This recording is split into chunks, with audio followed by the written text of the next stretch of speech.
ஜனாதிபதிக்கு எதிராக நம்பிக்கையில்லா பிரேரணை கொண்டுவர வேண்டும். உதய கம்மன்பில அதிரடி. மாயமான மில்லியன் கணக்கான டாலர்கள் மீட்பதற்கு போராடும் அரசாங்கம். நிலக்கரி ஊழல் முழு அமைச்சரவையையும் பதவி விலக்க கோரும் பீரிஸ். ஹார்முஸ் நீரிணை அமெரிக்காவின் கட்டுப்பாட்டில் ட்ரம்பின் அதிரடி அறிவிப்பு. தமிழக சட்டசபை தேர்தல் வாக்குப்பதிவு சதவீதம் அதிகரித்தால் ஆட்சி மாற்றம் நடக்குமா? லெபனானில் 27 ஊடகவியலாளர்களை கொன்றது இஸ்ரேல்.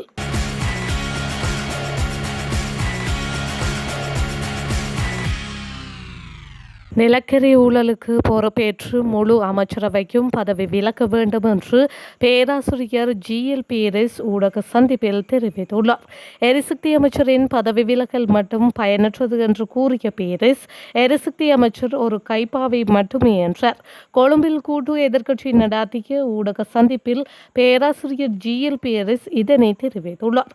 முழு அரசாங்கத்தின் ஆதரவுடன் இந்த மோசடி ஊழல் படிப்படியாக முன்னெடுத்து செல்லப்பட்டது என்றும் இதற்கான பொறுப்பை முழு அரசாங்கமும் கூட்டாக பகிர்ந்து கொள்ள வேண்டும் என்றும் பீரிஸ் கூறியுள்ளார். எனவே சட்டத்தையும் பாரம்பரியத்தையும் நாட்டு மக்களுக்கு அளித்த வாக்குறுதியையும் மதித்து முழு அமைச்சரவையும் உடனடியாக பதவி விலக வேண்டும். இதை செய்யாவிட்டால் எதிர்கால அரசாங்கம் அதற்கு எதிராக சட்ட நடவடிக்கை எடுக்க வேண்டிய தெளிவான நிர்பந்தம் ஏற்படும் என்றும் GL பீரிஸ் குறிப்பிட்டுள்ளார். ஜனாதிபதி அனுரகுமார திசாநாயக்கவிற்கு எதிராக நம்பிக்கையில்லா பிரேரணை கொண்டுவரப்பட வேண்டும் என பெவுத்துருகில உரிமைய கட்சியின் தலைவர் உதய கம்மன்பில தெரிவித்துள்ளார். பாடசாலைகளில் மாணவர்களை அதிபர்கள் தண்டிப்பது போல் சபாநாயகர்களினால் அமைச்சர்களை தண்டிக்க முடியாது என சுட்டிக்காட்டியுள்ளார். சபாநாயகருக்கு அமைச்சர்களுக்கு எதிராக ஒழுக்காற்று நடவடிக்கை எடுக்க முடியாது எனவும் அமைச்சர் ஒருவர் நாடாளுமன்றின் நம்பிக்கையை மீறியிருந்தால் அவர் பதவியை விட்டு விலக வேண்டும் எனவும் வலியுறுத்தினார். உள்ளார். அவ்வாறு இல்லையெனில் நம்பிக்கையில்லா பிரேரணை ஒன்றை கொண்டுவர முடியும் எனவும் தெரிவித்துள்ளார். எனினும் நம்பிக்கையில்லா பிரேரணை கொண்டுவரப்பட்டால் தேசிய மக்கள் சக்தியின் உறுப்பினர்கள் அதனை முறியடிப்பார்கள் என தெரிவித்துள்ளார். எந்தொரு கல்வரையும் பாதுகாக்க தேசிய மக்கள் சக்தியினர் ஆயத்தமாக இருப்பார்கள் என தெரிவித்துள்ளார். எனினும் எதிர்க்கட்சிகள் நம்பிக்கையில்லா பிரேரணை ஒன்றை கொண்டுவர வேண்டும் என தெரிவித்துள்ளார். ஏனெனில் மின்வெளு மற்றும் எரிசக்தி அமைச்சருக்கு எதிராக கொண்டுவரப்பட்ட நம்பிக்கையில்லா பிரேரணை தோற்கடிக்கப்பட்டாலும் சமூக இந்த சம்பவம் தொடர்பான ஒரு அதிர்வலை ஏற்பட்டது எனவும் அதன் விளைவாக அவர் பதவியிலிருந்து நீங்க நேரிட்டது எனவும் சுட்டிக்காட்டியுள்ளார். நிதியமைச்சராக கடமையாற்றி வரும் ஜனாதிபதி அனுரகுமார திசாநாயக்கவிற்கு எதிராக நம்பிக்கையில்லா பிரேரணை கொண்டு வருவதே பொருத்தமானது எனவும் உதய கம்மன்பில குறிப்பிட்டுள்ளார். கம்பஹா பகல்ல எம்புல் கொடவை சேர்ந்த சிதுல நிம்சத் என்ற 13 வயது சிறுவன் நேற்று முதல் காணாமல் போயுள்ளதாக உறவினர்கள் தெரிவித்துள்ளனர். அவனை பற்றிய தகவல்கள் தெரிந்தவர்கள் 07755549559 அல்லது 077555497 என்ற எண்ணை தொடர்பு கொள்ளுமாறு உறவினர்கள் கேட்டுக்கொள்கின்றனர்.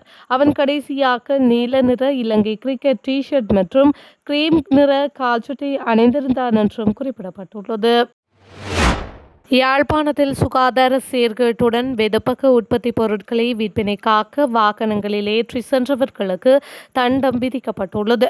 உடுவில் சுகாதார வைத்திய அதிகாரி பகுதிகளில் வெதுப்பு உற்பத்தி பொருட்கள் விற்பனை வாகனங்கள் தொடர்பாக பொது சுகாதார பரிசோதகர்கள் திடீர் பரிசோதனைகளை முன்னெடுத்தனர். அதன்போது உரிய முறையில் வாகனத்தை பேண தவறியமை, தனிநபர் சுகாதாரம் பேணாமை, மருத்துவ சான்றிதழ் கொண்டிராமை போன்ற செயற்பாடுகளுக்கு எதிராக 4 உரிமையாளர்களுக்கு மல்லாகம் நீதவான் நீதிமன்றில் வழக்கு தொடரப்பட்டது. குறித்த வழக்கு நேற்று தினம் விசாரணைக்கு எடுத்துக் கொள்ளப்பட்ட போது உரிமையாளர்கள் தம் மீதான குற்றச்சாட்டை ஏற்றுக்கொண்டனர். இதனையடுத்து 4 உரிமையாளர்களையும் கடுமையாக எச்சரித்தம் என்று ஒவ்வொருவருக்கும் தலா 20,000 ரூபாய் தண்டம் விதித்தமை குறிப்பிடத்தக்கது.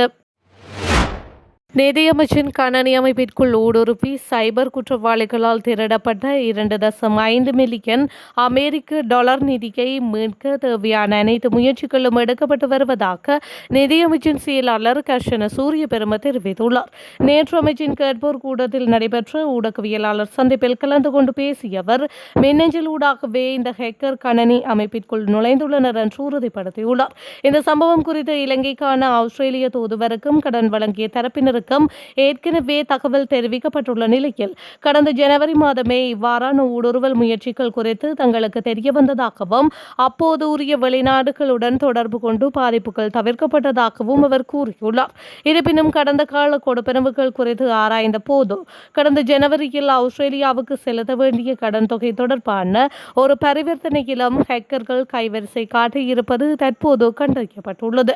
இந்த நிலையில் ஆஸ்திரேலியாவிற்கு இலங்கை செலுத்த வேண்டிய கடன் தொடர்பான சிக்கலான நிலைமையை தான் அறிவதாக இலங்கைக்கான ஆஸ்திரேலிய உயர்ஸ்தானிகர் விடுத்துள்ள அறிக்கையில் தெரிவித்துள்ளார். இந்த விவகாரம் குறித்து இரு நாட்டு அதிகாரிகளும் இணைந்து விசாரணைகளை முன்னெடுத்து வருவதாகவும் இத்தகைய விசாரணைகள் ஒருபுறம் நடந்தாலும் இலங்கையின் கடன் மறுசீரமைப்பு மற்றும் நிலைத்தன்மைக்கு ஆஸ்திரேலியா தொடர்ந்தும் ஆதரவளிக்கும் என்றும் அந்த அறிக்கையில் சுட்டிக்காட்டப்பட்டுள்ளது.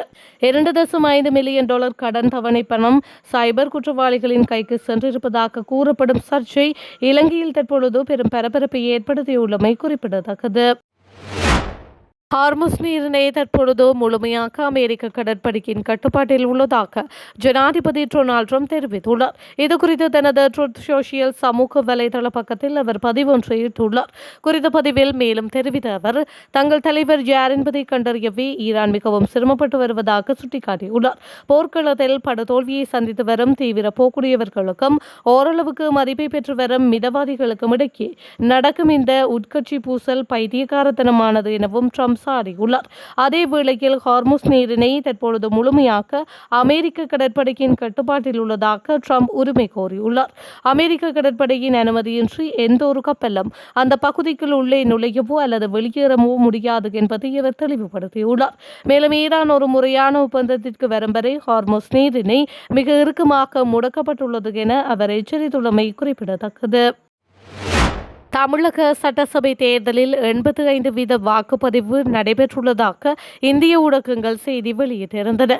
கடந்த 2021 சட்டசபை தேர்தலில் 73% வாக்குகள் பதிவாகியிருந்த நிலையில் இந்த முறை வாக்குப்பதிவு வெகுவாக அதிகரித்துள்ளது. இந்த வாக்குப்பதிவு உயர்வு எதை உணர்த்துகின்றது? வாக்குப்பதிவு அதிகரிப்புக்கும் ஆட்சி மாற்றத்திற்கும் தொடர்பு இருக்கின்றதா என்பது குறித்து இந்தியாவில் இருக்கும் தேர்தல் கொள்கை வகுப்பாளர்களால் பல விமர்சனங்கள் முன்வைக்கப்பட்டு வருகின்றன. மார்ச் 2 முதல் லெபனானில் நடந்த இஸ்ரேலிய தாக்குதல்களில் குறைந்தது 27 பத்திரிகையாளர்கள் கொல்லப்பட்டுள்ளனர். மேலும் பலர் காயமடைந்துள்ளனர் என்று லெபனான் பத்திரிகையாளர் சங்க ஆசிரியர்கள் தெரிவித்துள்ளனர். புதன்கிழமை அன்று தெற்கில் உள்ள தைரி நகரில் பத்திரிகையாளர்கள் குழுவை இஸ்ரேல் குறிவைத்ததை அந்த சங்கம் ஒரு அறிக்கையில் கண்டித்துள்ளது. இந்த தாக்குதலில் செய்தியாளர் அமல் கலீல் கொல்லப்பட்டார் என்றும் மற்றும் அவரது சக ஊழியர் ஜெய்னப் ஃபராஜ் காயமடைந்துள்ளார். கலீல் இதற்கு முன்னர் இஸ்ரேலிய இராணுவத்திடமிருந்து மரண அச்சுறுத்தல்களை பெற்றிருந்தார் என்று அந்த சங்கம் கூறியுள்ளது. அவரது கொலையுடன் கொல்லப்பட்ட பத்திரிகையாளர்கள் மற்றும் ஊடக பணியாளர்களின் எண்ணிக்கை 27 உயர்ந்துள்ளது. மேலும் ஏராளமானோர் காயமடைந்துள்ளனர் என்றும் அந்த அறிக்கை கூறியுள்ளது.